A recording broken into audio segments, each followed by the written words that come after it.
Well, good afternoon, everyone. So delighted that you could join us here this afternoon to really launch the resilience strategy for Belfast. And you actually get three for the price of one this afternoon. You get Belfast's first resilience strategy. You also get the Belfast First Climate Plan as well, and Belfast First Roadmap to Net Zero Carbon. So I'm delighted to be joined here in the studio by Gráinne Long, who is our Resilience Commissioner for Belfast, and also by a wonderful panel virtually on your screens this afternoon as well. So of course, Jonathan Porritt, who many of you will know as writer, commentator, campaigner for all things environment and all things climate. So thank you very much for joining us this afternoon, Jonathan, and we'll hear more from you later. We're also joined by Andy Goulson, who is a professor in environmental policy at Leeds University, and we're delighted for him to join us this afternoon as well. He is the author of our mini Stern for Belfast, and when you hear from him, you'll hear just how urgent these issues are for this city and for our planet. We're also going to hear this afternoon from Lauren Sorkin, who represents the Resilient Cities Network, and she's pre-recorded a video for us today. And then we're going to have a question and answer session. So I'm relying on all of you, and so many of you have joined us this afternoon, which just tells me how important this issue is for the people of this city and the people around the world. So we'd like you to think of those questions while you hear from our speakers and our panellists this afternoon, and then we'll put some of those questions to them. And then we're going to hear from the chair of our Strategic Resources and Policy Committee on Council, who is Councillor Tina Black. And then I'll finally wrap up about 3:15. So that's the exciting afternoon we have for you. So I'm really delighted as the Chief Executive of Belfast City Council to be here this afternoon for this launch of the resilience strategy. It doesn't seem that long ago that I led the council in applying to become one of the world's 100 resilient cities. And after a very rigorous process, Belfast became one of those 100 cities, and that started this whole process. Little did we know, Gráinne, what we're letting ourselves in for at that stage, but it's been a wonderful process because we've been assisted and helped by the Resilient Cities Network over that period of time, and we've also had the support of ARUP, our strategic partners, and we've also learned from many other cities. I remember Gráinne coming into the council to start her role, and a few weeks later we had a big fire, the Primark fire in the city centre as well, so really was steeped in it from day one or day two, Gráinne. So obviously this resilience strategy is a really ambitious plan, Gráinne, and rightly so. We need to be ambitious for this city. It sets out the scale and the nature of all the challenges that we really face ahead of us. But what Gráinne has done is work across all the partners in the city, many of you who are on this webinar this afternoon, and design some very practical and pragmatic programmes, so that 30 of them in fact, so that we really can prepare ourselves as a city for climate change, that we can really reduce our impact on the planet, and we can do that whilst also growing our economy and decarbonising our economy. So we've got a lot of good material lined up for everyone this afternoon, and I know you've worked very closely with our Resilience Board and lots of partners across the city. We've had 1,000 conversations to get to our resilience strategy, and of course this city is not averse to stress and shocks, and we would call ourselves a resilient city. But it's only when you see the strategy that has been produced today that you realise the process that we have gone through to really set out the shocks and stresses we're facing today, and we're likely to face into the future as well.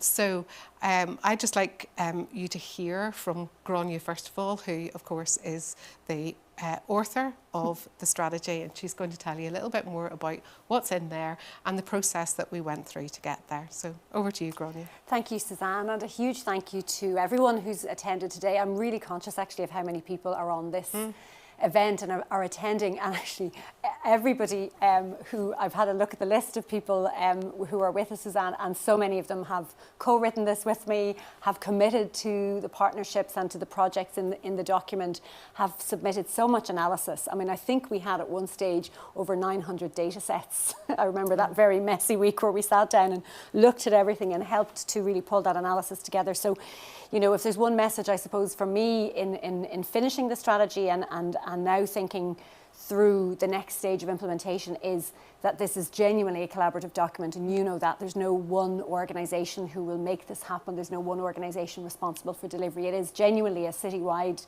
document, and the projects and the programmes that will be transformational, I believe, have come about because of quite a lot of brave steps actually taken within agencies and organisations in the city when we sat down and said, we know the scale of the risk, now what do we do about it? And to their credit and the credit of so many partners around the Resilience Board and the Belfast Climate Commission, I think people really have rolled up their sleeves in the last few months and said, okay, we need to get behind this. We need to start investing people time and money in transformational programmes.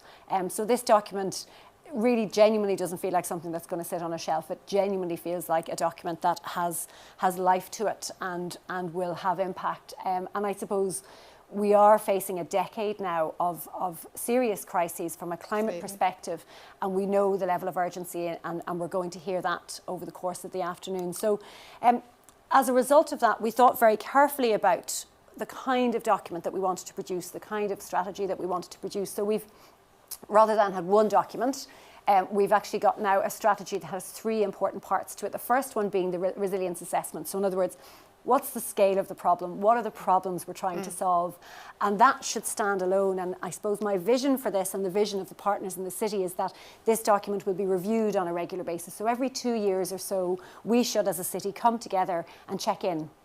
Check on the data, check on the scale of the problem, check on the progress that's been made, and look at, as you've said, Suzanne, over the last 2 years, we didn't think we were going to face an economic shock which affected the city, like the fire in the bank buildings. We didn't know that was going to be followed so quickly by a global pandemic and the kind of economic shock that is with us now and ahead of us. So it's all the more reason to have a document that sets out, here are the scale of the risks to the city, so that we will constantly return to that. And I'm really conscious there are so many cities in on this call today: Melbourne, Cape Town, New York, Washington DC, and so many of those cities now we can learn from because they've developed a document like this and they return to it on a regular basis. So that's the first bit, that's the resilience assessment. And I presume lots of cities can learn from us as well, because we were able to do this at breakneck speed, I believe.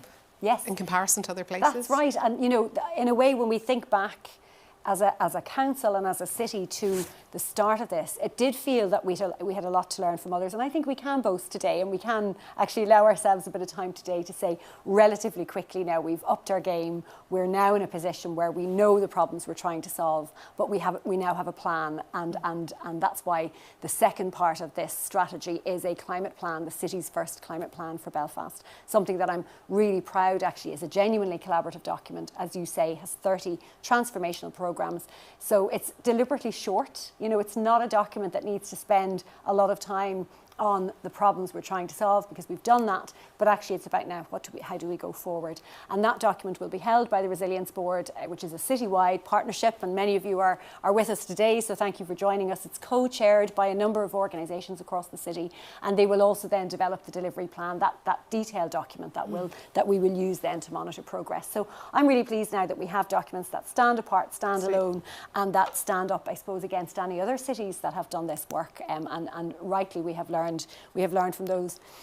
In terms of those shocks and stresses then, and you know, we've spent a lot of time pulling the data together on these. And shocks, again, for those of you who may be new to this, I always describe shocks and stresses a little bit like health conditions. You know, shocks are acute. They hit you fast. They're usually unpredictable, usually devastating. And when we've mapped the data for Belfast, what became immediately clear were there were a number of acute risks to the city. One of them is infrastructure capacity, and in particular wastewater infrastructure. And we know that there is work to be done, both in investment terms and planning terms, in terms of wastewater infrastructure. The condition of our housing stock, particularly housing executive stock, and the need for an investment programme across that asset base, and the potential impact that could have, the lack of investment could have on our communities. Understandably, public health. And when we went out to consultation on this document in the early part of 2020, we couldn't have foreseen actually what was coming and the scale of it and how it has affected us globally. So quite understandably now, our partners have come together and felt actually this version needs to really focus on not just the effects of risk, but actually the relationship between those risks and the health implications of many of these risks. Flooding and extreme weather, we've known for many years actually that Belfast is an area of flood risk, but actually what we know looking forward into this decade is the effect of weather and extreme weather, and how we need to think very differently in planning terms for our city in terms of what that means for flooding. And also two other risks that have emerged probably more in our conversations in the last couple of years. So cybersecurity and cyber resilience, and the importance of understanding that cities themselves can be targets, not just organisations. And so what we need to do as a city is to organise ourselves so that we're sharing threat information, and so that we understand what to do in the worst case scenario. And we have some excellent emergency planners in the city. And I have to say, one of the great things about this job is not having to worry about the emergency planning side of things, because we've got a really, really well-resourced institutional approach to emergency planning that is very experienced as well. Very experienced. So it's made my job massively easier, I have to say. I'm very grateful for it.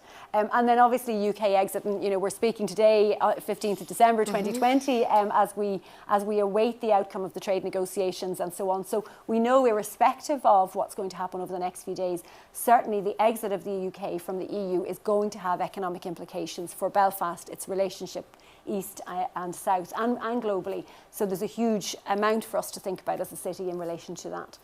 In terms of stresses, and to go back to the health analogy, a stress for a city in urban resilience context really feels like a chronic condition. They tend to be slow moving. We tend to know what to expect, and sometimes you can actually see them coming for quite some time, or they may well be issues that have been with us for a while. We've known our economic recovery capacity, for example, is lower relative to other cities, and we've needed to make up ground following the financial crash. So that's certainly a challenge for us, and it affects other aspects. So housing supply, for example, as a city, we're an outlier in not having the scale and the nature of residential development in the city core that other cities would have, and that's affecting our economy. But also, when we start to do it, it will have a huge positive impact for the economy, and that's really important in this decade. I was struck, Sir Michael Marmot, his report today, in fact, on poverty and inequality and the impact of inequality over a period of time. So we know our health inequalities in the city, our income inequalities and our wealth inequalities are wide, and in some cases have widened. So we've a lot to do there. Now, on a positive side, and we've discussed this, some of the health inequalities actually are narrowing. So there are positives to take from this, and I think it's really important that we consistently learn those lessons. So, there's been a genuine focus on some of those health inequalities in the city, and we're starting to see positive impacts. And but all of these are so interrelated as well, Grania. That's right. It's the relationship between the risks, Suzanne. It's not just one risk in and of itself. It's how they affect. And in fact, the pandemic has taught us that, hasn't it? When a global shock hits us in the way that this has, the knock-on effect that has. So we know, as I say, those stresses, many of them with us, have been with us for a long time. And those carbon-intensive systems, we move people, goods and services around the city in a very carbon-intensive way. So this is the decade to change it. Absolutely, we are car dependent, we're carbon dependent, and we must now think very, very differently. And I think, we've all talked about what the city will look and feel like post-pandemic. And so this is a real opportunity now as we move into this decade and further into this decade to really grip some of these issues urgently. So So that's, that's why I think as partners we sat down and we said, look, we know the problems we're trying to solve. What would a goal look like that where we could really galvanise our city partners and be really clear what we're trying to achieve? And so what we've set ourselves is the goal of transitioning to an inclusive, net zero emissions, climate resilient economy. And these are words and they're very important words, but the real take for me from this is the cities that have done this well are cities that have integrated their climate strategy and their economic strategy. And I think the work that Professor Andy Goulson has done with John Barry, Amanda Slevin at Queen's really has brought home for me the huge economic dividend that is ahead of Belfast if we decarbonise rapidly while becoming energy independent. So you'll hear more from Andy later, but this is a good news story and there's some huge opportunities for us. So that's why the goal is the way that it is, and we've had some really positive responses. And at the same time, it could save us a fortune in energy bills. That's the as key well thing. That's the key thing. We're sending our money outside of the city when we invest in fossil fuels, and there's a whole load of other reasons why not to do it too. And Jonathan Porritt will tell us more about that. But ultimately, from an economic point of view, there's a huge benefit to be gained of keeping that money to invest in our own city too. So, these are complex problems. They're not easy to solve. And we've struck on the idea of multiple problem solvers. So the reason I like the idea of multiple problem solvers is you cannot tackle each of those shocks and stresses by themselves. As you said, it's the relationship between them. They're interrelated. They're wicked problems.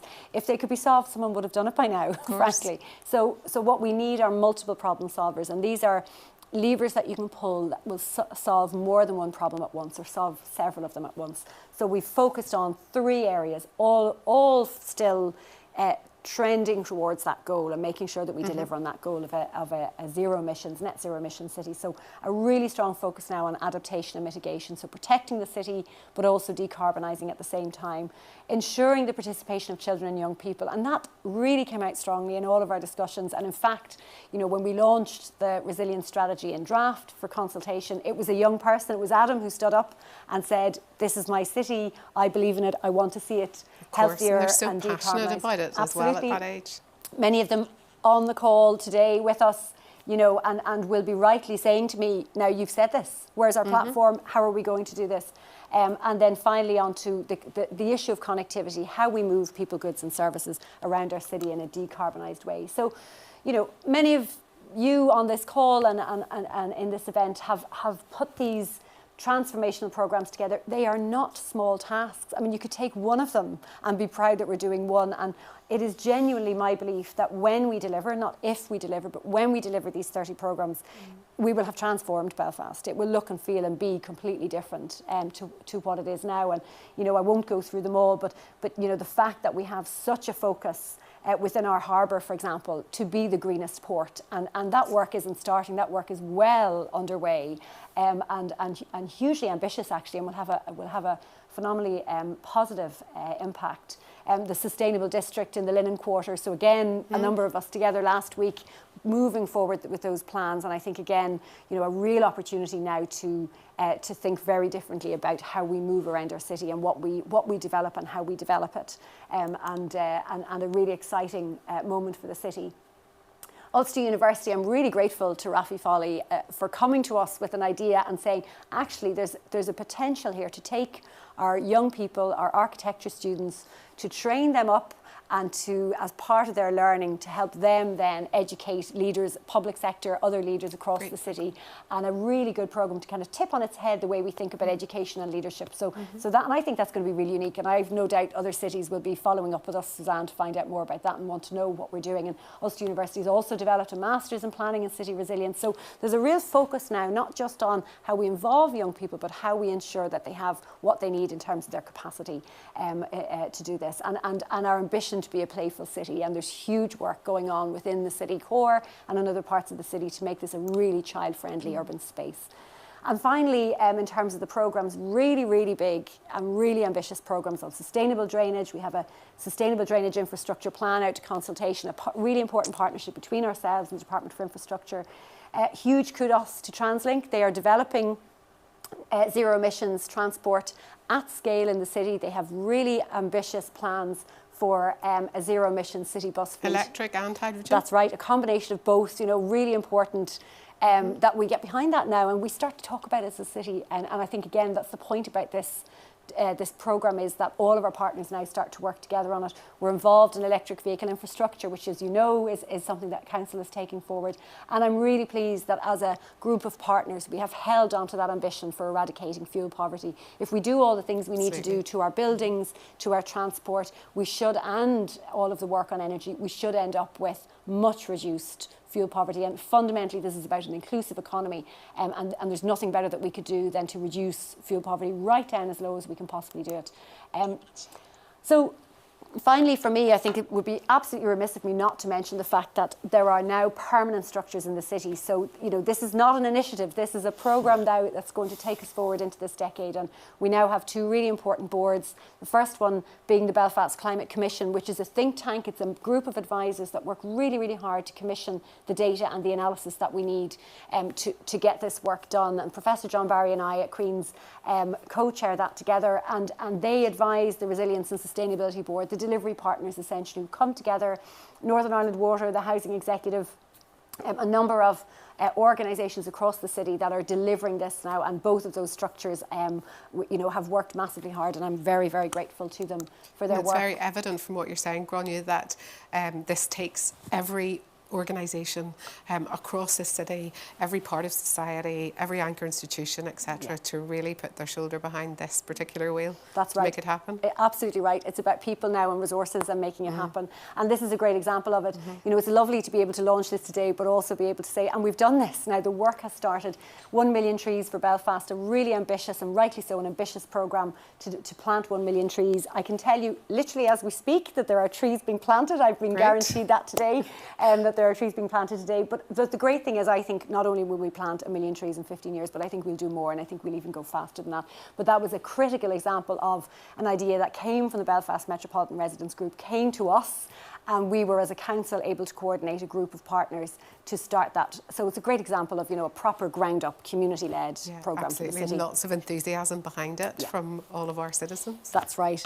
And I suppose, finally, it would be definitely remiss of me not to mention Finan. So he's 4 years of age. He's one of the many children and young people who have, really contributed to the development of this strategy. And I think they have made it very clear to me, and I've had very, very small and much older younger people, so students 4, 14, 24, be really clear to us, you and I and many others, this is their city, they're planning their future here, we want to keep them here, and therefore it's about ensuring that we're protecting them into the future, we're creating that livable, resilient city. So I'm very grateful to all the children and young people who fed into this, because this has to be as much about them as it is. Absolutely, it is about their future. That's right, sure. Indeed. Yeah.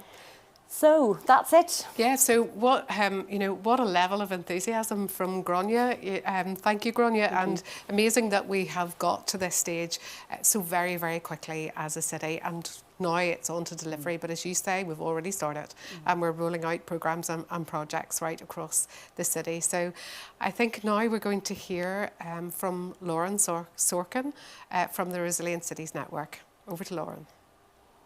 On behalf of the entire Resilient Cities Network, it is my great pleasure to congratulate the entire city of Belfast on the release of your first ever resilience strategy and climate plan.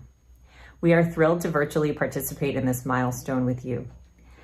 While we feel really honored to have been part of this work from the outset, we want to thank Suzanne Wiley and Gráinne Long and the entire team for their strong leadership and vision to make this happen. Throughout the strategy development process, the city has put the foundation in place for building a green economy and a climate-ready city while addressing connectivity, inclusive growth, and citizen participation. This is the power of holistic resilience thinking.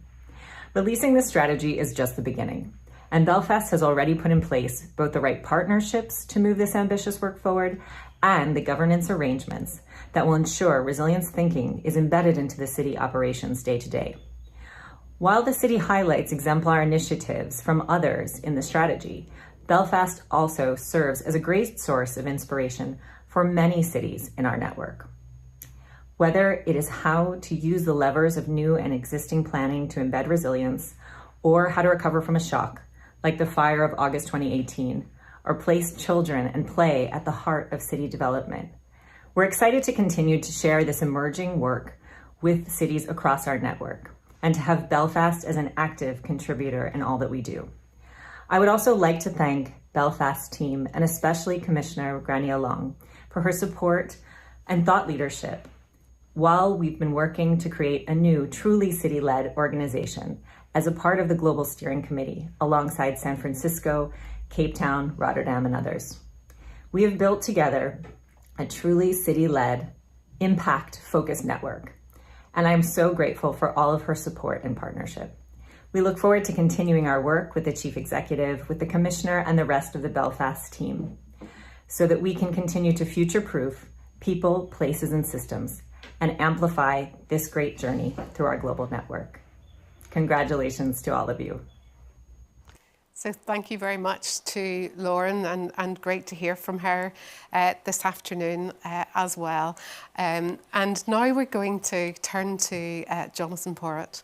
It's absolutely my pleasure to welcome Jonathan virtually here today.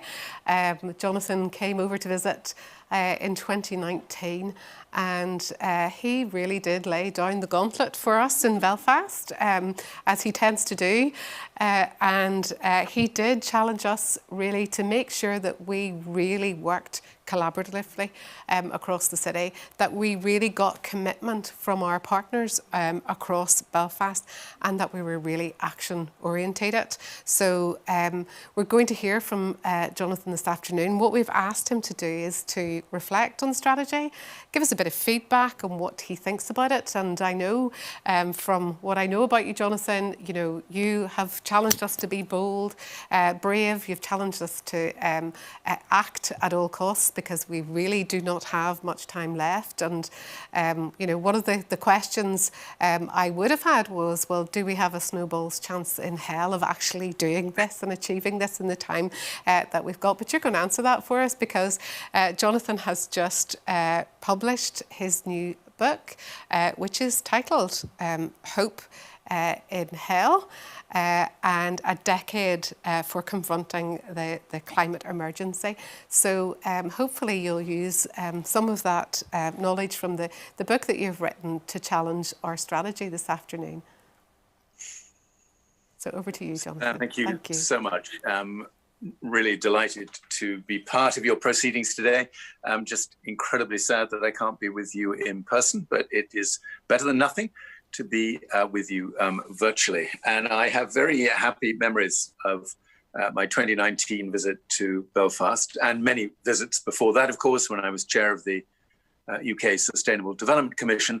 But it was fantastic when I was with you in 2019, and a lot of the ideas that have been landed today in the new resilience strategy were being discussed, and the consultation process was being planned, and the role of the City Council and how you were going to bring all of these parties together was under very active discussion. And it was, for me, just a fantastic opportunity to see how a group of purposeful people could bring the key agents of change in their city to a point like this. And that, for me, is really very exciting. 2019 was a pretty extraordinary year, as obviously we do have to now cast our minds back a bit to remember what 2019 was like. But it was amazing, because there was such a new surge of energy around the whole climate and sustainability agenda. Some of that came from Extinction Rebellion and other direct action organizations. A lot of it came, of course, from young people and from the Strikes for Friday. The young climate activists pretty much changed the whole dynamic of how the climate movement in the UK as a whole can operate and be effective. And we owe them a huge debt of gratitude, actually, for the ways in which that new energy was injected into a movement that was becoming, let's be honest, just a little bit stale. So for me, the 2020 shock, of course, was as great as for anyone, as a lot of momentum was lost there. A lot of the opportunities to push forward after 2019 was lost. And you will all understand, I am absolutely sure, that 2020 has been an absolutely hellish year from the point of view of the climate. It's been hellish from many other perspectives, not least because of the pandemic, but it's been really astonishingly bad from a climate point of view. In terms of real impacts going on out there in the natural world, the extraordinary number of wildfires that we've seen throughout the year, really serious droughts in many parts of the world, matched by equally serious floods elsewhere, extraordinary heat waves in different parts of the world, which have shocked climatologists. And I have to say, 2020, from a climate science point of view, has been utterly remarkable. And it is not uncommon now to come across scientists who will tell you that these changes should not have been seen until the second half of the century or something like that. They'll come up with some way of giving voice to their utter astonishment, shock at the speed with which things are now changing. Succinctly brought together in one pithy phrase from one of the co-authors of a really important report from the Intergovernmental Panel on Climate Change, who said very simply, everything is changing everywhere in the world and a lot faster than anybody could ever have imagined. That's the quickest summary of the science of climate change that you're going to get for a long time. But basically, that's it. The quickening of the pace of change is utterly remarkable. So when you said, Suzanne, that we all need to remind ourselves from time to time that we don't have a lot of time here, that is true. So my first cautionary note for this afternoon is beware 2050. Just beware overdependence on anything that is pegged to what needs to happen by 2050.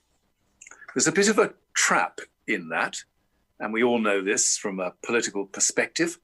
The well-known phrase that springs to mind for those who are a little bit skeptical about the way politics works sometimes, which is not in my term of office, the NIMTO phenomenon. And of course, 2050 is a boon to all NIMTOists, to everybody who thinks about, am I still going to be there to be held to account for what I do or don't deliver over a given period of time? In that framework, 2050 becomes a trap, a dangerous trap. So I am really pleased that a lot of what is emerging here today in the resilience strategy itself and in the climate plan and the roadmap is geared to things happening a lot faster than that. I don't mind a bit of rhetorical uplift around doing things by 2050, but trust me, it's largely irrelevant to what needs to happen to make a substantive enough difference in the lives of a large enough number of people to really change the rules of the game. So let's just be a little bit cautious about the 2050 shtick. I happened to listen to a bit of the Global Climate Summit on Sunday, where a number of world leaders were demonstrating the astonishing ambition level that they have now signed up to during the course of the last year. By the end of half an hour, I began to get very weary of that 2050 story, because it told me quite a lot about the failure to acknowledge the need for our systems to respond as quickly as the physical systems are shifting out there in the natural world. So we're very focused in the natural world on what are called tipping points, the points at which different systems tip from one state to another state. We need to be very focused on what I call social tipping points.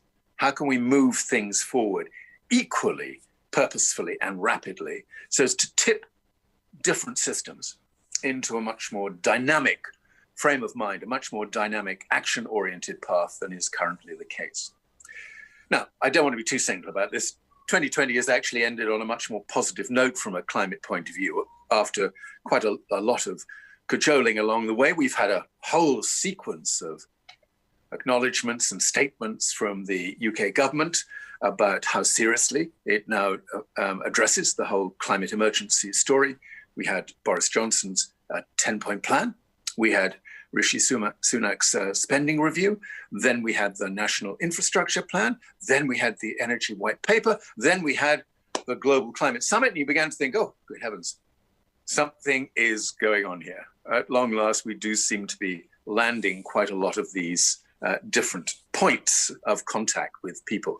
It would be hard for citizens in the UK today not at least to have picked up some of that quickening of the political pulse, if you like.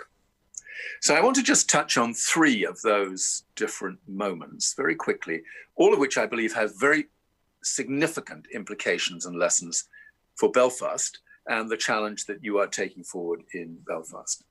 So the first is from Boris Johnson's 10-point plan, most of which, by the way, is not as great as you might have heard Boris sell it as, but some bits of it were really important. The decision to ban the sale of all petrol and diesel vehicles by 2030 is actually really remarkable. It puts the UK absolutely in the leadership cohort of countries that are seeking to transform that part of the transport system. And let's just remember that cars are only one part of an integrated transport system, and that's clearly represented in the resilience strategy and in the climate plan. But it is really significant. It's psychologically, as well as in terms of the actual transitions that will be needed. Everybody now realizes that the internal combustion engine, as we have known it for decades, is on death row.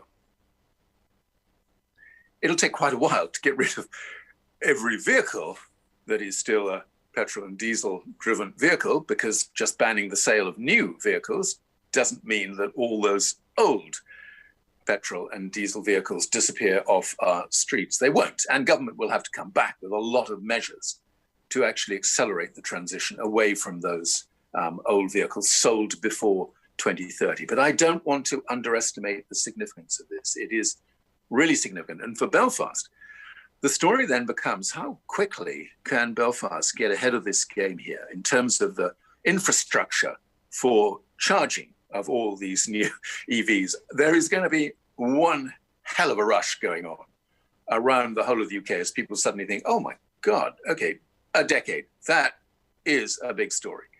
And the £2 billion that has been popped on the table for EV infrastructure is significant, but it's not going to go as far as it needs to go. So that's one really important pointer. And also to remember that it's not just cars, it's vans. And I'm sure that Grania has already got her eye on the opportunity now to engage with the private sector.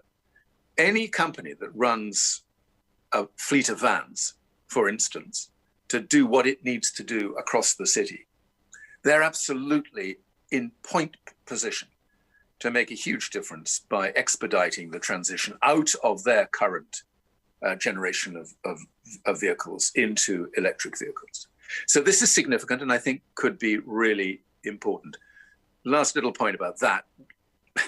As I said at the start, we don't really want so many vehicles on the roads of our cities at all. And one of the real hallmarks about the Resilient Cities Network is the number of cities that have said, okay, it's going to be better to have electric vehicles and hybrids on our streets than it is to have petrol and diesel vehicles on our streets. But actually, that's not the story. The real story is to have far fewer vehicles overall, much better integrated transport, and systems that are geared to prioritize the interests of cyclists and pedestrians, those who are using e-bikes and e-scooters, the whole raft of new technologies coming through. So yes, let's get a bit excited about EVs, but don't get too excited, because in the best of all possible worlds, and certainly by 2050, the EV itself will be rapidly disappearing from the face of the earth. There's something to think about for those who like revolutionary transitions. So the second thing was not such good news as that, which was the inability of both the Prime Minister and the Chancellor of the Exchequer and Alok Sharma, the President of COP26, to understand the importance of the built environment and the importance of retrofitting the UK's existing housing stock. And so important to hear Grania talk about that in her introduction. I am enraged about the failure that we see from government at the moment to do this. The Green Home Scheme has already been judged by the Environmental Audit Committee to be as close to a failure as you can possibly get. No real thought given to how to provide a supply chain with accredited suppliers to make people's enthusiasm for this really work. Classic, very old story about the able to pay, prioritizing the able to pay to retrofit their own homes. That isn't really the big issue, the target. The big target is social housing, and to go after the whole social sector so that we can actually make a massive difference to the issue of fuel poverty. I'm glad, Grania, I was glad to see it at number 30 on your list of priorities was addressing fuel poverty. Personally, if only for a symbolic reason, I'd like to see it way, way closer to the top of that list, because you were quite right to stress this whole notion of multiple problem solvers. For people running big city councils, and I'm sure this is very clear to Suzanne and others, for people running big city councils with not limitless resources, let's be honest, these policy synergies, so that you can actually drive one transformational process and secure lots of outcomes from the same process, they are just so important. And addressing the built environment, the quality or poor quality of our built environment is absolutely critical. Now, I happen to know, well, at least I can guess, that Andy Golson will be talking quite a lot about this anyway, so I'm not going to go too much further into this, because I noticed that in the carbon, your roadmap in the carbon plan, the top 3 areas which will make the biggest difference for people in Belfast were insulation, upgrading heating controls, and electrical upgrades. And that's the sort of essence of a retrofit program of the kind that is available to us. We know from experience around the world just how brilliant this can be. Eventually, this government will get there. They'll understand that you need a multi-year program. You probably need somewhere between 9 billion pounds a year to make this really work. But boy, if we can begin to do that properly, it would be absolutely amazing. And the last point I just want to touch on, from the things that have happened in the last few weeks, which gives me real hope, Suzanne, adding to the burden that you laid upon me to explain why we should all be hopeful today, is what's been going on in the USA. And it's not inappropriate to touch on that, I think, because not only are we at last about to see the exiting of Donald Trump, who some people over there describe as the tangerine Idi Amin of the Western world, we're about to see his departure from the White House. But the plan, the climate plan that President-elect Biden and Vice President-elect Harris, Kamala Harris, put together for the presidential election is an extraordinary document. And I do urge anyone who needs a bit of cheering up, just get hold of that document. It is actually quite remarkable. And what I really love about it was central to it at every point is this notion of environmental justice. And for me, that says something pretty significant about what we need to do here in the UK. We've never really had an environmental justice movement of the kind that has been so important in the USA. But in that strategy, what you see is not just a phenomenal ambition level, so it's a $2 trillion green recovery plan, okay? So 2 trillion, it sort of begins to send the right message about materiality, the scale of what is now needed.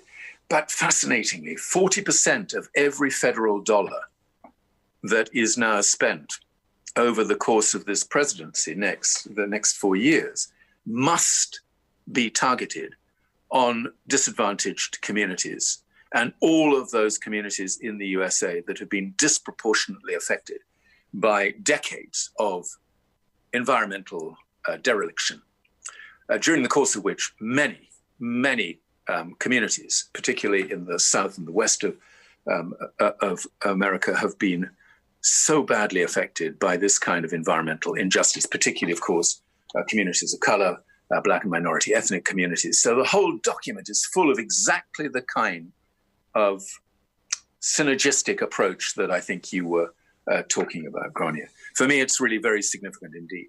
And that's the added power, of course, in the notion of inclusive, resilient, and sustainable. I do honestly believe, for the first time now in my many decades of campaigning around this agenda, I do honestly believe that people have got the hang of this, that you can't talk about climate change without talking about social justice. You can't talk about climate justice without at the same time thinking about all of those issues that have affected people so seriously for so many years. So putting social justice, putting racial equality absolutely at the heart of what we now need to do with our climate plans makes so much more sense to so many more people than it once used to do. And if you want to test that out, and I can't say this because I haven't seen the sort of detailed feedback that you got on your consultation, Grania, although I can imagine a lot of what it would have looked like. If you talk to young people today about the climate or about the environment or about poverty or about social justice or about Black Lives Matter or about whatever else it might be, the idea that these are all somehow separate issues that have to be addressed through the usual complex policy-making process is bonkers. It is just mad. I've been doing a lot of work with young climate activists over the course of the last year through this very difficult year, and it has been an incredibly difficult year for young climate activists. It really has.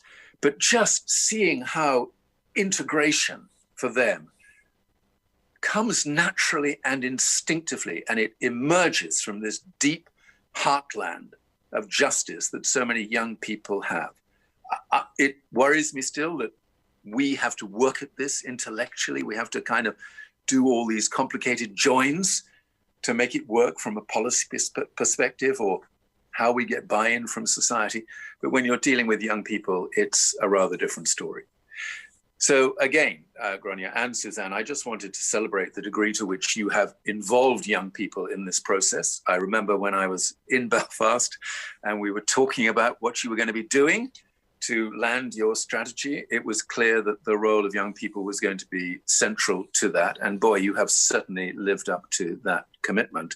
And I feel it's an enormously important part of what you've done. And just listening to the way you're talking now about the role of universities in Belfast to take their part in this challenge, the role of education in general, of young people, the whole exciting empowerment opportunity through projects like the 1 million trees by 2030. I think I heard you say, Grania, that you were bringing the target forward and that 2035 was really not quite ambitious enough. So I just picked up that little hint there that maybe we're on a 2030 journey rather than a 2035. But all of that, of course, will be wonderfully inspired and informed by young people and the part that they will play in that. So isn't that all something to celebrate? And I'm just delighted to be part of that today. I guess the absolute final word, of course, the great thing about young people is that when you say this is what's going to happen, they kind of clock it and they say, right, okay, I've got it. And then it's as if we are all on notice, because at this point now, we know that everything we either do or don't do speaks very powerfully to the lives of young people for the whole of the rest of their time on this planet, which ups the kind of ante for us, ups the expectation on our generation enormously. So thank you for the chance to stay involved in this. I love what you're doing in Belfast. I think it's enormously exciting and so good to see that feedback coming from the Resilient Cities Network from Lauren, because this is a powerful network of 100 cities and it's great that you're part of it. So thank you very much. Thank you, Jonathan, and I'm sure everybody on the webinar will agree that it's just fantastic to have you join us this afternoon to celebrate this strategy. And you know, how insightful are those comments? Just brilliant, and I think we all love the fact that you just say it how it is as well. And you're absolutely right. The strategy does, you know, give those commitments to young people, and they will hold us to account for delivering. And of course, we better stop you talking now before you decide to bring forward any more targets this afternoon. I love it. I know. So, Grania, no pressure at all. No so, pressure. 2030 for your million we'll trees. We'll so, 10 years, it can be done. Definitely can. So thank you, Jonathan. We're going to come back to you in just a minute or two after we hear from Andy, and I'm sure that there will be many, many questions for Jonathan. And please do send them in to us. Please do type them in so that we have them all stacked up and ready for our panellists. So I'd now like to turn to Andy Gulson. And Andy Goulson, as I said, is a professor in environmental policy with Leeds University. He's also chair of the Leeds Climate Commission, so much experience. And Andy kindly agreed to co-author Belfast Mini Stern, which really focused our attention and opened our eyes to the urgency of what we really need to do to tackle our climate emergency, and really how little time we have left if we're going to get this right. We've heard the term decade used many times already this afternoon, and it's even less than that if we're going to be able to meet the targets that were set out in the Paris Climate Agreement. So Andy, delighted you're joining us this afternoon, and I know you're going to stay for question and answers too. But over to you just to tell us a little bit about the urgency of what you have seen in Belfast through the work that you did on the Mini Stern. Thank you very much. It's lovely to be here, and it's been a thrill working with you all in Belfast over the last couple of years to produce this report. And we're looking forward to getting some more feedback on it from people after the presentation today. So today we're launching the Net Zero Carbon Roadmap on behalf of Belfast Climate Commission. It's been co-authored by a few different people that you can see on the screen now, but special tribute needs to be paid to Andrew Soodmont and to John Barry and Amanda Slevin for their input into this. If we look at where Belfast is at the moment and where it's headed in terms of its energy use and carbon footprint, then some rather stark and amazing numbers begin to come out of that. So first of all, if we look at Belfast's annual energy bill, Belfast currently uses over £315 million worth of energy every year. And even on conservative estimates, that's projected to increase up to nearly £500 million a year by 2050. So that's a massive leak out of the city economy to pay for all of its transport, all of its heating, all of its electricity, and so on. So even if you're not concerned about climate change, and you should be, but even if you're not, you should be very worried about that scale of money leaving the city economy when it could stay in the economy. It could stay there, creating jobs, creating well-being, and adding to the welfare and vibrancy of Belfast. But if we zoom in on the climate story here, then there's some good news and some bad news. Belfast's carbon footprint has fallen by 35%, or until the end of 2019, fell by 35% since 2000. So that's reasonable progress. It's not quite as much as the rest of the UK, but it's still a good step in the right direction. But if we look forward through to 2050, with a continuation of all our recent trends in economic growth and population growth and decarbonisation of electricity and more efficient vehicles and so on, then we think that Belfast's emissions will fall by about half between 2000 and 2050. So again, that's good progress, step in the right direction, but it's a long way short of where Belfast and everywhere else needs to be if we're to avoid the kind of dangerous runaway climate change that Jonathan was talking about a second ago. So the question then is, what do we do about that? And how easy is it to do, whether economically, and what are the benefits in terms of social impact and reductions in fuel poverty and improvements in air quality and public health and so on, which is really the focus for this report. Well, Belfast's carbon footprint at the moment is split between households, which contribute roughly 40% of its direct carbon footprint, public buildings and commercial buildings such as hotels and restaurants, which are about a quarter, transport, which is about 20%, and industry, which is also about 20%. But by 2050, we expect that housing in Belfast will contribute half of your carbon footprint, which is much higher than many other places in the UK and elsewhere. And as a result, straight from that leaps the obvious point, which is that Belfast has to do something about its housing if it's to tackle the climate problem. And then with that comes all sorts of opportunities for creating jobs, for reducing fuel poverty, for improving public health and well-being, and so on. So housing is one of the big headlines to come from this, absolutely. But it's not the only thing.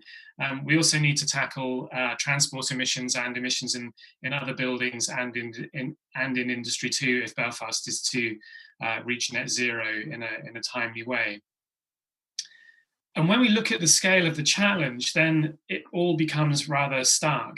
So what we do here is look at where Belfast is headed under business as usual conditions, if it carries on doing roughly what it's doing now. And then we contrast that with what Belfast needs to do to stay within its share of the global carbon budget, which is consistent with avoiding the dangerous or runaway climate change that we mentioned earlier.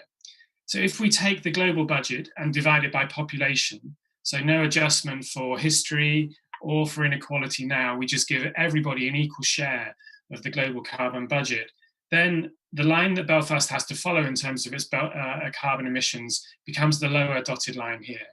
And that means that Belfast needs to move from where it is now, perhaps somewhere slightly less than 40% of a carbon cut since 2000. And it needs to turn that into a 66% carbon cut by 2025, an 80% carbon cut by 2030. And then after that, to gradually work towards, or rapidly, ideally, work towards net zero as quickly as possible. But what that tells us is we need to double the carbon emissions that Belfast, or the carbon cuts that Belfast has secured in the last 20 years. We need to do that at twice the rate in the next 10 years. So there needs to be a radical acceleration and intensification of decarbonisation efforts in Belfast if it's not to use more than its share of the global carbon budget. So how do we do that? How do we begin to think about how Belfast can do this? And we completely recognise that this can be quite an overwhelming challenge. There's no silver bullet. It requires change across everything in the city. But there is some good news here too. The first bit of good news is that we think that 41% of that gap between where Belfast is headed under business as usual and where it needs to get to can be addressed through cost-effective measures that more than pay for themselves. So these ought to be the economic no-brainers, and there are great opportunities here to create jobs, to stimulate well-being, to improve public health, to reduce poverty and inequality, and so on, all in profitable ways. So that first slither there, 41%, is economically beneficial. The next section of another 11% of that gap can be addressed through cost-neutral measures. So this is no extra cost for Belfast. Everything they could do here would pay for itself and break even over time. So that's good news. More than half of what you still need to do can be done without any extra cost. Then if you went a little bit further and did everything that we can think of at the moment that's currently available and viable, we think you could deliver another 7% of that gap. So that would mean that, you know, getting on for 60% of what you need to do is doable using currently available options. And of course, there are new options coming through all the time, and the cost of some of those options is tumbling. And we only have to look at what's happened with offshore wind or solar PV to see just how quickly performance is improving and costs are falling, to know that more things might be possible in the nearest future. However, as we look at it now, there is still a gap of about 40%, and Belfast needs to think, and we'll explore some options in a second, how it can close that gap to get to net zero as quickly as possible. If we look across all of the options available, and there are hundreds of possibilities, then these are the most carbon effective options for Belfast. And as Jonathan said a second ago, the biggest single one is insulating domestic buildings. This is proven, it's reasonably easy often, although not for every type of building, and it's cost effective and it's carbon effective, it works. So there really needs to be, you know, an ambitious retrofit scheme for Belfast and for Northern Ireland more broadly put in place ASAP. Second most carbon effective option is to switch petrol journeys to bicycle journeys. So an active travel strategy that really encourages cycling and walking as well, as you can see from the fourth option on this list. That's one of the most carbon effective things that can be done. And then you can see the others. None of these are rocket science. None of these need major breakthroughs to be able to be delivered, They're all there and ready now, and many of them are cost effective and generate wider benefits, as we've said. So what does this mean economically? And obviously this is a concern. Where on earth do we raise the money from to do this? And will that be beneficial in different ways? Well, these are the numbers, and they're not small numbers, but on the other hand, I think that they are realizable. The cost-effective options, exploiting those across the housing stock, across transport, across other buildings, across industry, and so on, would require investments of £160 million a year throughout the 2020s. So if that money can be raised and invested, that's a massive injection of investment into the city's economy and could be a key part of your recovery strategy post-COVID. So doing that would cut Belfast's 2030 energy bill by over £260 million a year.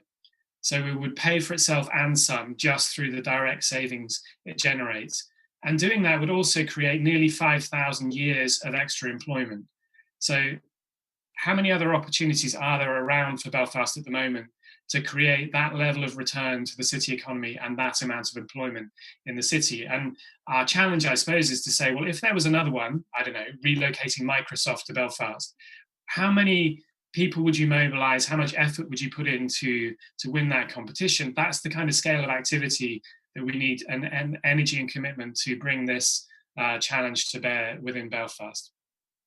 To move on to the cost neutral measure, then the costs go up at the moment, but as we said, maybe they'll come down as some of the costs of new low carbon options falls in time. That would require investments of nearly £400 million a year, and these would reduce the energy bill for the city by £240 million a year.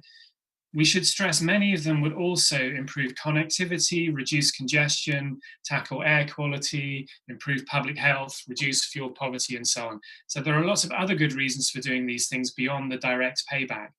But just on their own, those would create nearly 12,000 years of extra employment in the city. So that's the equivalent of 1,200 jobs for a decade. Again, it's a huge regeneration opportunity. And then to go further still, to do everything that's currently viable, that would require investments of nearly £500 million a year through the 2020s. So a huge amount of money, undoubtedly, but they would generate savings of nearly £300 million a year through reductions in the energy bill and create 11,000 years of extra employment. So there are good reasons, especially to do the cost-effective stuff, probably to do the cost-neutral stuff, and in time, hopefully also to do the technically viable stuff. So that's reasonably positive and a good news, but it still leaves a gap. So the black dotted line we see here is where Belfast is headed if it doesn't do anything else other than benefit from decarbonised electricity, for example. The red dotted line is everything we've just been talking about. So these are the savings from all the measures which are viable now. But there's still then this gap between where Belfast is headed and net zero. And the question then is, well, how do we close that gap? And the good news is that it is possible to close that gap. And here are some of the key options. So one of the main ones is to invest in zero carbon, and for heavy goods vehicles, lorries and buses, for example, probably hydrogen-based transport. And that can make a significant contribution to cutting carbon emissions. And then if Belfast electrified all of its heating, all of its cooking, not only in homes, but also in commercial and public buildings, and had more industrial electrification for heating and cooling, then that would also generate major carbon cuts. However, even doing all of that still doesn't do it. And there would be need for, or could be need for, some tree planting, and Grania mentioned this earlier, to address the shortfall. But to give you a sense of the scale of ambition needed just to mop up the residual emissions, having done all of these other things, Belfast would need to plant 62 million trees over an area 1.25 times the size of the city, just to soak up the residual emissions after it's done everything else. So that's not to say there aren't loads of other good reasons for tree planting. They generate wildlife and biodiversity benefits, they improve air quality, they help to tackle flooding, they improve mental health and physical health and so on. Lots of other good reasons, but to rely on offsetting to do this, it probably isn't going to cut it. Belfast needs to do all of these other things as well in order to work towards net zero in time. So the headline story from this is that Belfast can get to net zero. and that a lot of what it needs to do will generate jobs, tackle poverty, reduce congestion, improve air quality, enhance public health, and so on. So that's a really positive message. You can do this. It is possible. And instead of asking, why would we do this as a city, maybe the better question to ask is, why wouldn't you do this? Given there are all these benefits around, especially in terms of green recovery packages and tackling fuel poverty and so on, there are lots and lots of good reasons to do this. And climate is absolutely one of them, but it's not the only reason why a climate resilience strategy and a low carbon strategy makes sense. So what needs to happen next? Well, first thing, Belfast, I think, as with every other city, needs to see this as an opportunity rather than a threat. You know, we know it's a major challenge, but there are ways of doing this, and doing them can generate all of these benefits. And it can't leave this just to the environment and sustainability team. It needs to mainstream climate change into the heart of the city's policies and plans and its visions for the future. So whether those are housing or transport or regeneration or public health or inclusion or education, climate change needs to be wired into all of those areas so that it's not an afterthought, but is central to everything that happens. Then it needs to develop net zero delivery plans for all of these key sectors. And if we zoom in on housing, for example, you know, a key question is obviously, well, how do we develop a retrofit plan? How do we tackle the social housing stock? How do we involve private rented houses in that? And there are some innovations needed to enable that to happen. But also, how do we mobilize the owner occupiers and maybe start with the willing and able to pay, and then build around those to build a scheme which then reaches everybody else and all the other houses across the city. And doing that, as we said, would help Belfast to tackle perhaps half of its overall carbon footprint. And then we need to focus on community engagement. You know, we're asking for permission to transform the city in many ways here.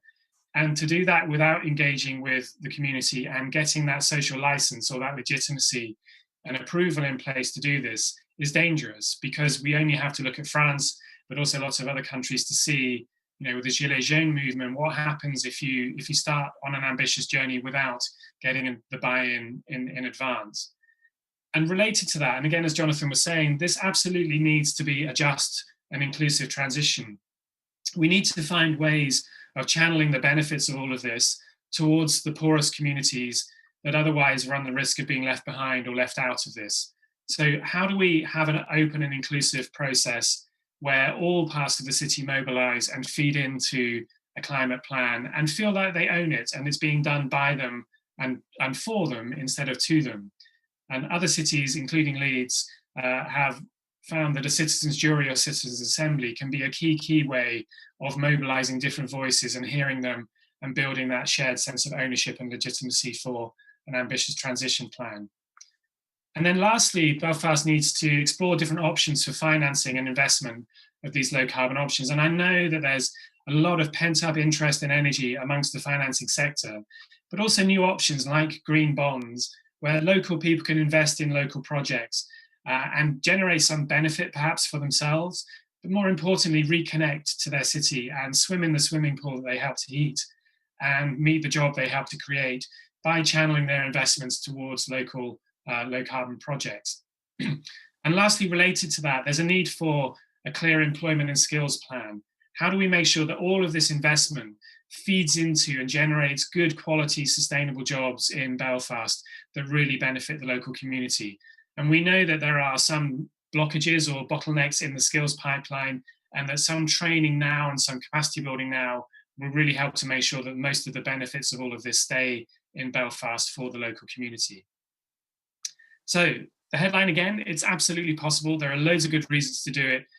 That's not to say there aren't some challenges, but the Belfast Climate Commission and others, of course, are working to address those challenges. And doing this can provide a really positive, vibrant future for Belfast as it moves forward. Thank you. Thank you very much, Andy. What a really pragmatic presentation to us. Not only did did you do the research on Belfast and you know what it is we have to do, you know what the gaps are. You have set out some very, very practical things and no-brainers as you put them, and they absolutely mirror what we heard from Jonathan just earlier on in terms of the big areas of focus, like retrofit, particularly housing, other buildings, of course, as well, and transport, and renewable energy and sustainable transport. So, fantastic to see that. Fantastic to see how you have looked at the costs, how you've broken those down in a way which shows us what is actually doable. And where it is we then need to stretch to, and where we need science to come in as well. So, and we are getting lots of questions in as well, and on the chat, so we're having a look at those. So I think it's probably time now to turn to those questions. And yeah, so first of all, Jonathan, you mentioned politics, and really emphasised the issue of politics, particularly, the short-termism that's involved in some politics. And so for you, COP26 is obviously heading our way. And how important do you think that COP26 is going to be in terms of convincing politicians across the globe and in the UK and Ireland, and particularly here in Belfast? How important is it going to be in convincing them that this is urgent, we have to act now, and there are some very straightforward things that you could invest in which would actually create jobs, save money, and save our cities and our planet? It's going to be crucial, Suzanne. There's no question about that. I mean, these great big conferences at the end of each year, they're important in themselves because they do move the debate forward, but they're much more important for what they actually do to mobilize support from different constituencies. So the summit that I referred to on Sunday evening was as much about what businesses are doing as it is about what governments are doing with their net zero commitments and so on. Honestly, the debate has moved on massively in the last 2 years. It's really hard to find out-and-out climate skeptics, let alone out-and-out denialists. It's a bit easier to find them still in the United States, but that's another world, as it were. But here in the UK, you don't actually find anybody digging in and saying, this is a waste of time, we shouldn't be doing this at all. There's a kind of broad-based consensus that this is now really crucial. So COP26 will help focus minds on that. The short answer, however, to your question, Suzanne, is government is not doing enough to redeploy or to deploy the Build Back Better recovery financing, which is going on, into those things which will make a really big difference in the short term. So Andy mentioned it as well, and I touched on this. If you really want to do the right thing in terms of retrofit, very poor housing stock here in the UK, and it is poor in Belfast and Northern Ireland, as we know. It's not a good story that you look at there. You have to have a absolutely clear 10-year commitment that will allow supply chains to develop. It will give local authorities the chance to build these much more inclusive connections with their communities to get this job delivered. You can't do it by just saying, we're going to have another green home scheme and it'll last for a year. Oh, okay, it hasn't worked, so it'll last for 2 years. Business doesn't respond to that.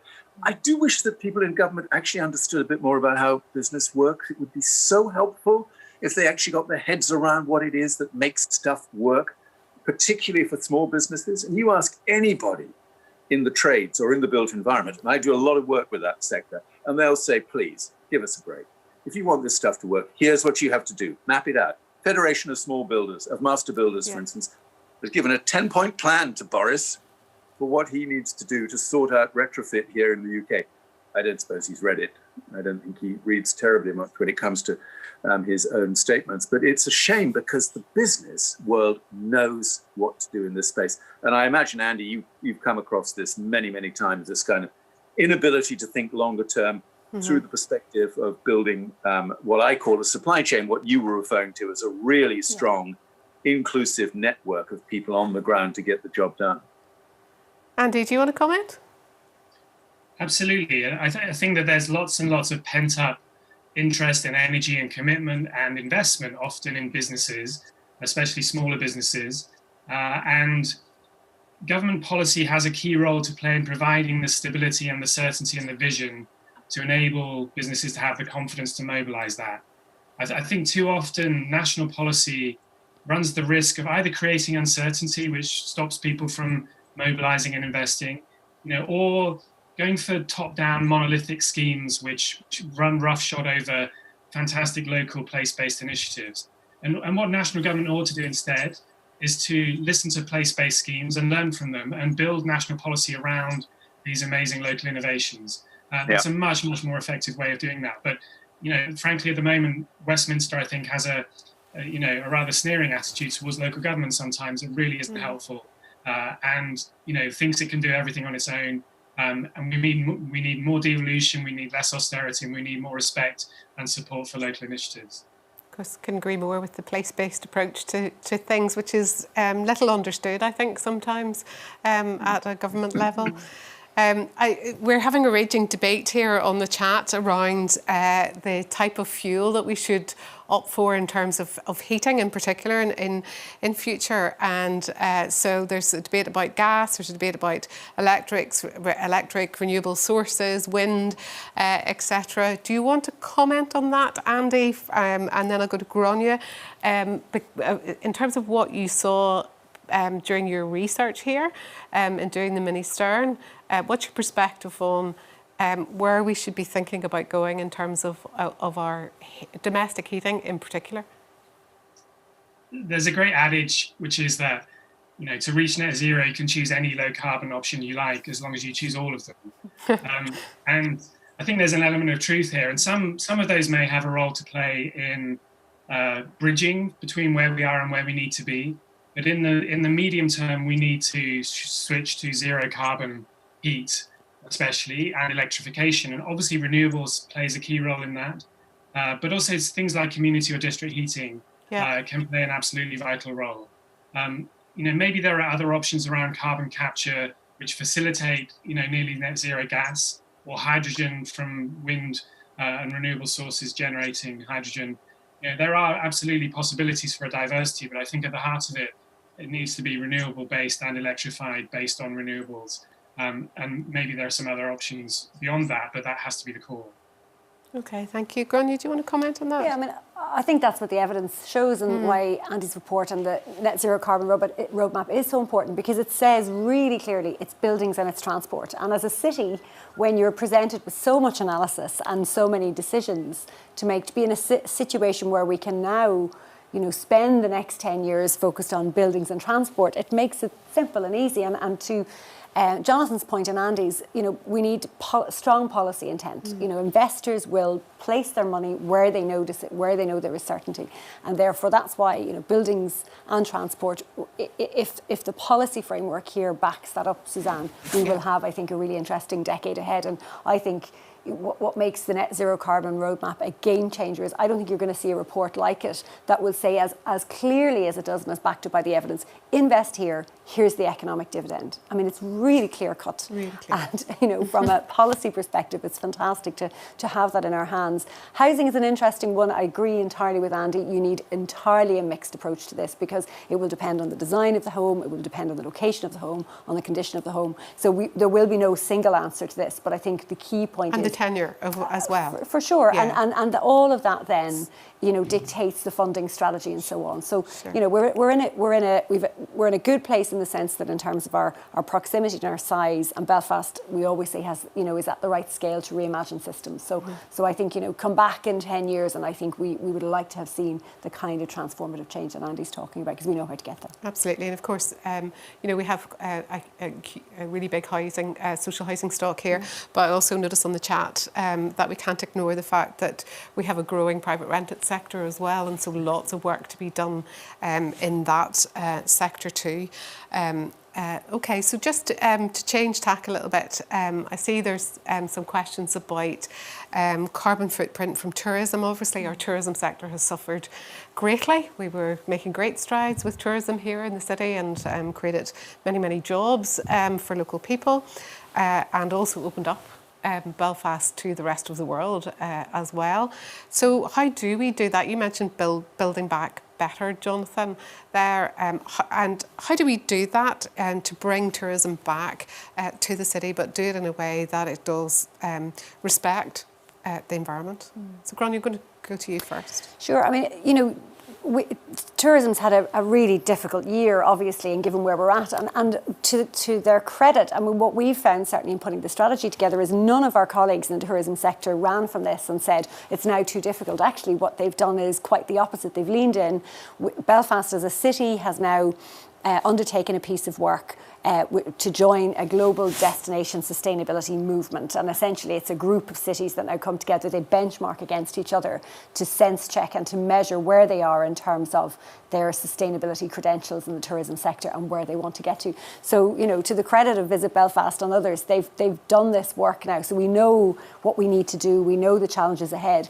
And anybody who's come to Belfast, and Jonathan and Andy have been many times, you know, it is a city that has huge potential in terms of its sustainability, in terms of its sustainable tourism offer, both in terms of how you get here and in terms of our proximity, but what you do when you're here, our proximity to nature, our ability to be less wasteful as people arrive and as people spend time. And to go back to that point that Jonathan made earlier, it's then in all of our interest to move people, goods and services around the city in a zero carbon way. So I think we'll have a very strong offer, but we have, you know, the industry is in the right place and I think believes in this, but is not naive either. So this decade will be the decade now in which it needs to really bring forward products and offers and sustainability, but no doubt we'll get here. What we build and how we build it will be really key though, so we have to watch that space too. Yeah, absolutely. Jonathan or Andy, do you want to comment on that, on tourism? Jonathan? Yeah, no, I totally agree with Gráinne on that.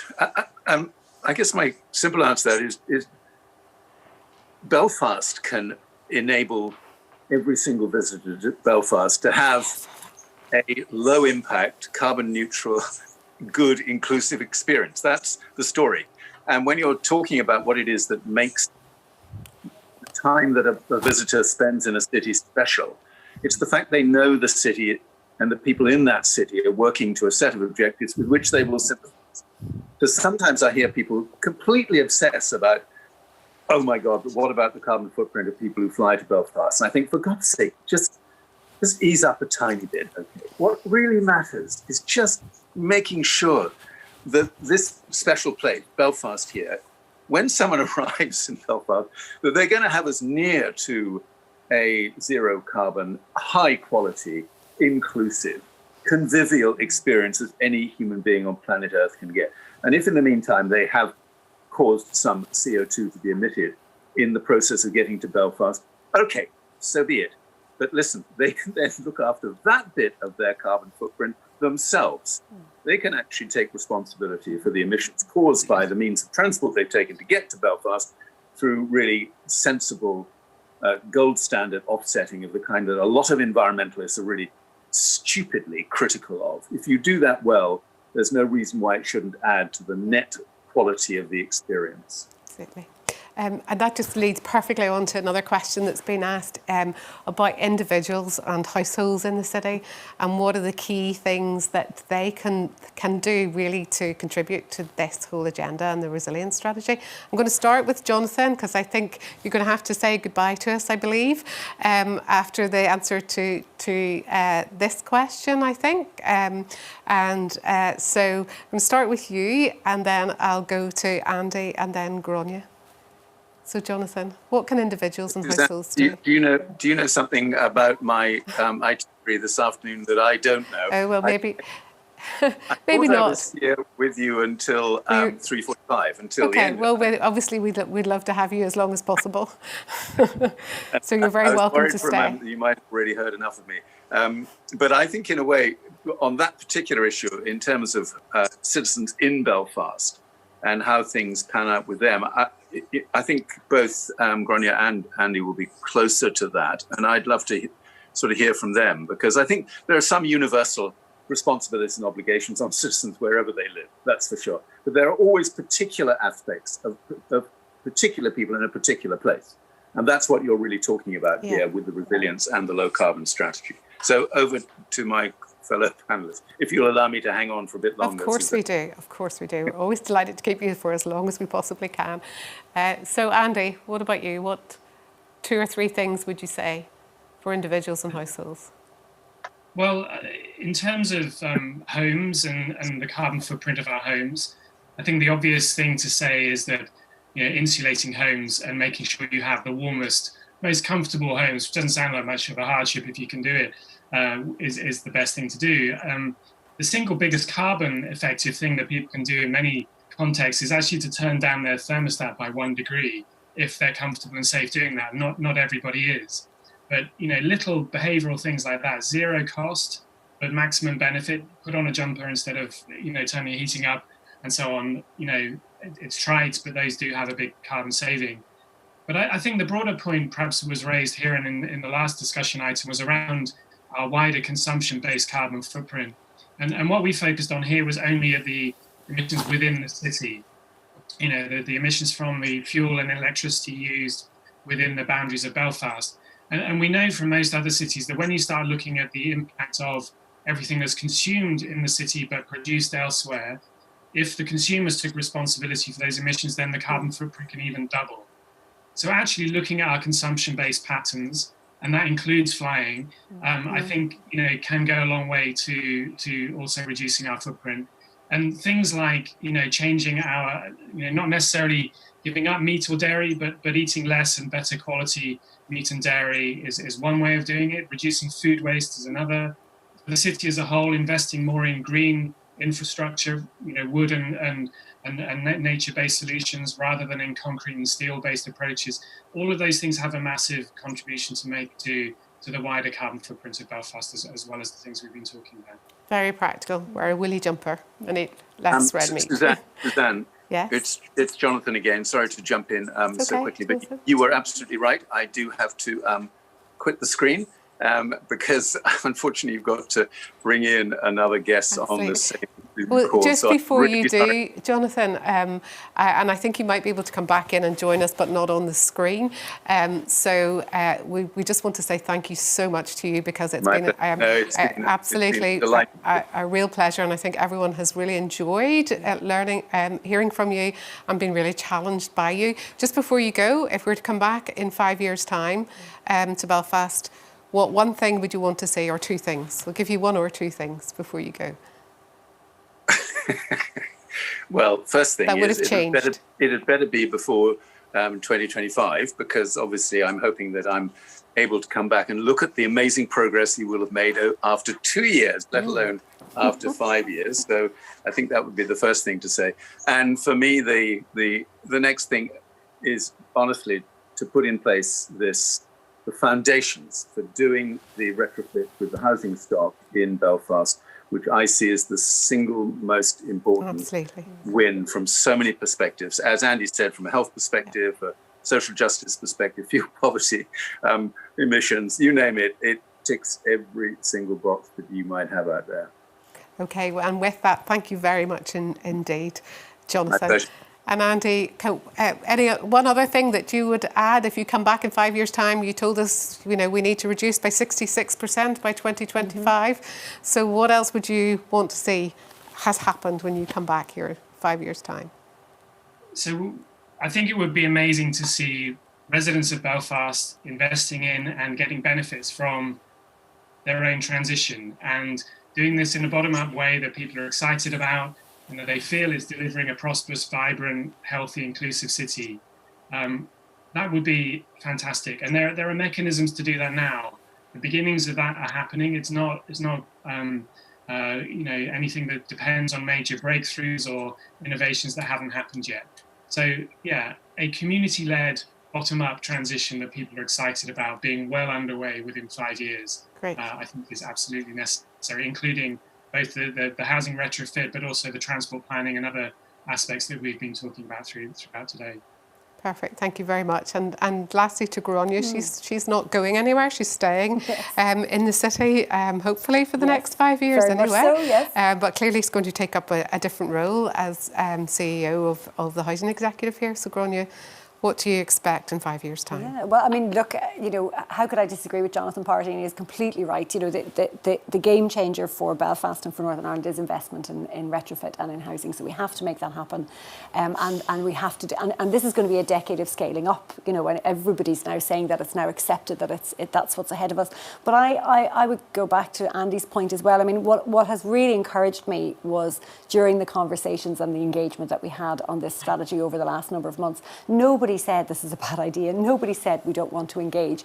Actually, I'm really optimistic about the extent to which communities are going to get involved and are involved already. And it's not for us to say you can get involved. It's their city and it's their resilience strategy. So, you know, we have through the Belfast Climate Commission, there's a climate action, you know, a focus on community-based climate action, and that's happening. We have a Belfast Your Say platform, engagement platform that's going live today. So to anybody who's, and clearly there's lots of people really interested in this work, you know, there's 30 programmes. You can get involved in all of them or you can get involved in one of them. And I think the residents of Belfast now have a plan that's their plan, and they can decide for themselves what they can involve themselves in, whether it's tourism or tree planting and all of those issues. So I think we've got a really exciting 5 years ahead, actually. But you're right, Andy, you know, the onus is now on us to open up those opportunities for communities to get involved and make the decisions themselves. Absolutely. Okay, so thank you very much to the panel. Thank you to you, Andy, as well, for breaking everything down, you know, so easily for us and making it seem really doable, even though it is such a grand challenge for us. So, and obviously we're going to stay in touch with Andy over this period of time as well. So thank you very much, panellists. And now I'm going to turn to the Chair of Belfast City Council Strategic Policy and Resources Committee, Councillor Tina Black. Obviously that is the most important committee in our council and the one that is really, really driving the whole climate agenda. So over to Tina. Thank you. Okay. Thank you, Suzanne. And just thank you to everyone. It's great to be here today, albeit virtually. This genuinely feels like a big day for Belfast, a much needed ray of hope as we move to 2021. I want to congratulate Suzanne, Grania, all the partners and contributors for creating an exemplary, living and applicable resilience strategy, one where inclusivity has genuinely been front and centre. It's been really heartening to note the sheer volume of stakeholders engaged, spanning different sectors, yet managing to burrow right down to the individual within the local community setting. We may also note the rapid flip in consultation processes to reflect COVID restrictions, and the team deserve absolute gratitude for their quick thinking in ensuring valuable momentum wasn't lost. We know that every day we linger means losing another opportunity, and we must face up to global environmental challenges. We need immediacy in action, but that needs to be underpinned by responses which target social and economic inequality. Responses which can work to rebalance Belfast, making the city greener, better connected, and with improved housing and standards of living. As a society, we all know we need collective change, but for true alterations in behaviours, we need hearts and minds, including at a household, local level. We need this strategy to matter to all people, people who are currently busy just getting on, those people who are busy trying to survive economically. Achieving that emotional buy-in to a strategy, it's not easy, as we all know, but a good starting point includes active participation, hope for health and life benefits, and translatable how-to guides. Grania and the team have really excelled in generating input and enthusiasm, as well as making the document sectionally distinct, focused and crucially readable.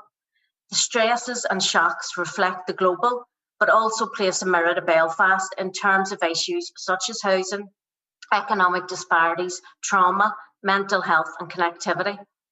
Crucially, this will enable consideration of the unique history of this city rather than avoidance of the unique history of this city and the spatial consequences of that history. The resilience assessment and ambitions document allow for review and change, and that will help Belfast to work together in evolving contexts. So once again, I just want to thank everyone for this strategy and the associated plans. The prep work may have been time-consuming, Grania and Suzanne, and complicated, but it is so worth it. Now we have a shared foundation on which to support and drive forward a resilient Belfast city, and one which can nurture all of its people. So thank you. Thank you very much, Tina. And there's one politician that isn't just focused on the short term. Definitely looking to the longer term when it comes to resilience. So that really concludes the webinar for today. You've heard and been challenged on so many levels, but you've heard what we really need to do, how we can go about doing it, what it's going to cost as well, to make sure that we can deliver that, what it's going to take from all of us. So you've heard that it will take all the agencies across this city, it will take local government, it will take central government, it will take investment from both Westminster and also locally to do that, from our anchor institutions, but also from our voluntary community, business sector, and from local people as well. So, and you've heard the term environmental justice used many times today, and that's certainly what our young people now expect from us in delivering this resilience strategy and the climate plan and the roadmap as well. So I would just like to thank the panel again. I think they've been really inspirational, and I know from some of the comments that you all agree with that. Thank you to Gráinne, our Resilience Commissioner, who really was the one who put her energy behind this, and to her wonderful team as well. And Gráinne, I'll let you tell everyone who the members of your team are that you'd like to thank as well this afternoon. I'm extremely lucky. You know, I'm in the place where, you know, I get to take the credit, Suzanne, but actually the hard work is always done by the team. So Claire Short, who's here today and has been really critical in bringing together the data. This is a data-oriented strategy, and it's based on evidence. And Richard McLarnon, who's the organiser and keeps us all on track, and Joe McCarney, who also makes sure that everything's critically well organised and coordinated, and Claire McKeown, who brings the policy analysis to the piece. So, you know, a wonderful team, really a great team, and who have never given up, I have to say, and dealt with all of my demands over the last couple of years. So I've been extremely lucky. And then we'd like to thank the Resilience Board as well, and also the Belfast Climate Commission, and that's obviously co-chaired then by John Barry as well. And clearly they will be holding us all to account as we go forward through to delivery. And I'd also like to thank the Resilient Cities Network. Obviously they were responsible for some of the initial funding as well, and really got this whole project off the ground. So brilliant to have them all on board, and thank you for joining us if you're from one of those other resilient cities this afternoon as well, and we look forward to working with you in the future. I'd like to thank our strategic partners, Arup, who were involved in this as well, and also to Urban Scale Interventions, who were fantastic when it came to getting those 1,000 conversations that we had across the city, because that's what made this so rich. But it's those people, obviously, who really want to see delivery, and so the challenge is now over to all of us to make sure that we do that. So thank you very much indeed.